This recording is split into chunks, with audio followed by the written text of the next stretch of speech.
Hello, my name is Adelle H. I'm 14 and I'm a freshman at Loera High School. I live with my two sisters, my mom, my stepdad, and my dog. My older sister Maddie is 17 and my younger sister Eliza is 8. My dog's name is Tess. My mom's name is April and my dad's name is Marcus. I don't know my real father, but I call my stepdad Dad.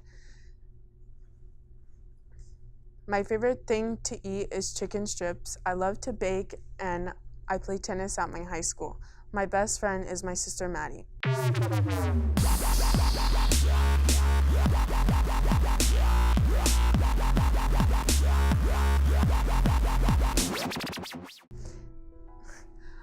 God has been in my life since I was little, but when my older sister and I were younger, we didn't go to church much because my mom was a single mother that had to work to take care of us.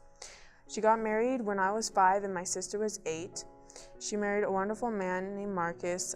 I love him and I've called him my dad ever since. After they got married, we moved to California from Arizona because of my dad's job. When we were in the after we were in the house and comfortable, we decided, or my mom and dad sat Maddie and I down on the floor and they were on the couch and they said, "We're going to have a baby." This is the funny part because me and my sister had totally different reactions. My sister started yelling and said, "Do you know what they do? They poop and cry." Meanwhile, I'm over here crying and they don't know why. After they got her to calm down, they asked me if I was happy or sad.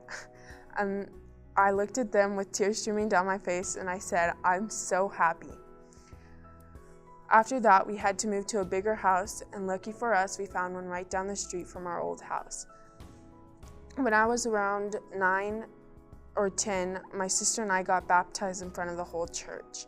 We stopped going to church because our pastor was forced to resign, and we loved him and his whole family. After we weren't going to church for a while, my grandma that lived in Arizona was diagnosed with stage 4 lung cancer. She lived with us for a while, but we could tell that she was suffering. My mom was taking care of her, so we needed more help around the house. Fortunately for us, my aunt from Colorado came down to help us. My grandma passed away the morning of the Super Bowl, and a few months later, we decided to move to Anaheim. We stopped going to church for a few years until my mom met a new friend. Her friend's name was Kimmy Crow, and she invited us to her church, Saddleback.